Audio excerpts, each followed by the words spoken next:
दुनिया के ये जो बड़े बड़े ऊंचे ऊंचे पहाड़ हैं, ये आखिर हैं कहाँ? आज हम ना एक बहुत ही मजेदार सफर पर निकलने वाले हैं, दुनिया के सबसे बड़े पहाड़ों को देखने। तो तैयार हैं? चलिए फिर शुरू करते हैं। तो सबसे पहले एक छोटा सा सवाल, दिमाग पर जरा जोर डालिए, दुनिया की सबसे ऊंची चोटी भला कहाँ हो सकती है? अगर मन में एशिया का नाम आ रहा है ना, तो सोच बिल्कुल सही है। हमारी यात्रा का पहला स्टॉप है एशिया। हाँ, तो एशिया ये सिर्फ दुनिया का सबसे बड़ा कॉन्टिनेंट ही नहीं है, बल्कि दुनिया के सबसे ऊंचे, सबसे विशाल पर्वत भी यहीं पर हैं। और ये सिर्फ जमीन के टुकड़े नहीं हैं। अरे, ये तो इतिहास और कुदरत की जीती जागती कहानियां सुनाते हैं। और ये रही हमारी लिस्ट, जिसके सहारे हम ये पूरी पड़ताल करने वाले हैं। तो देखते हैं कि इस लिस्ट में सबसे पहला नाम किसका है। तो लिस्ट में सबसे ऊपर जाहिर है हिमालय का नाम है। ये नेपाल, चीन और भूटान जैसे देशों में फैला हुआ है। और इसकी सबसे ऊंची चोटी माउंट एवरेस्ट। कौन नहीं जानता इसके बारे में, है ना? पर कहानी यहीं खत्म नहीं होती। म्यांमार में अराकन योमा और पाकिस्तान में किरथर और सुलेमान जैसी बहुत ही महत्वपूर्ण पर्वत श्रृंखलाएं भी हैं।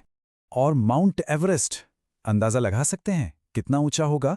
पूरे 8,848 मीटर। सोचकर देखिए, ऐसा लगता है जैसे ये सीधा आसमान को छू रहा हो। तभी तो इसे पहाड़ों का राजा कहते हैं।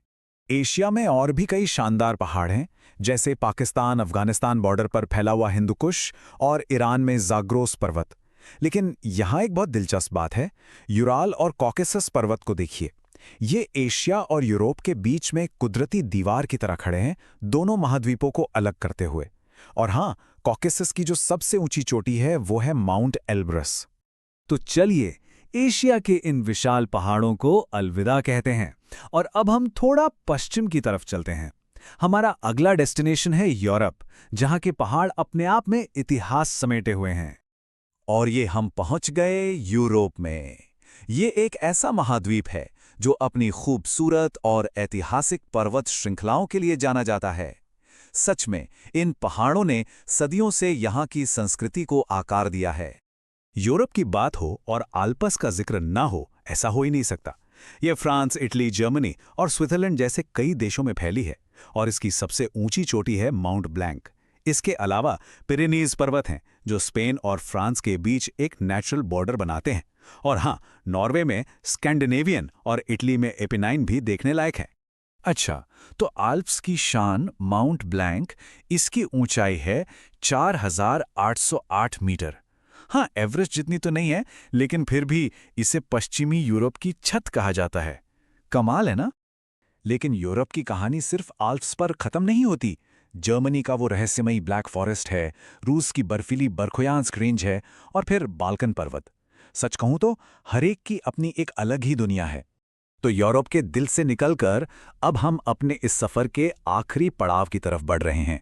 हमारी अगली और आखिरी मंजिल है अफ्रीका, एक ऐसा महाद्वीप जहां के नज़ारे आपको हैरान कर देंगे। तो अब बात करते हैं अफ्रीका के उन ऊंचे शिखरों की, जो अपनी बनावट और खूबसूरती के लिए पूरी दुनिया में मशहूर हैं। अफ्रीका में अगर आप उत्तर की तरफ देखें तो आपको मिलेंगे एटलस पर्वत, जिसकी सबसे ऊंची चोटी है माउंट टुबकल।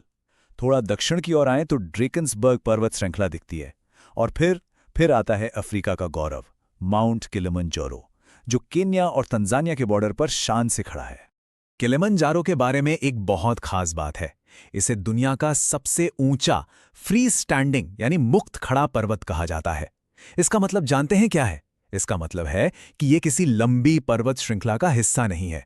ये अकेला है, एक अकेले योद्धा की तरह, जो शान से खड़ा है और जिसके आसपास दूर दूर तक कोई दूसरा पहाड़ नहीं है।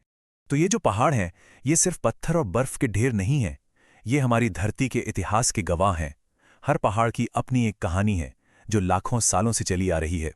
तो सोचने वाली बात यह है कि इन पहाड़ों की कहानियों के बाद हमें प्रकृति की कौन सी कहानी जाननी चाहिए? क्या कहते हैं?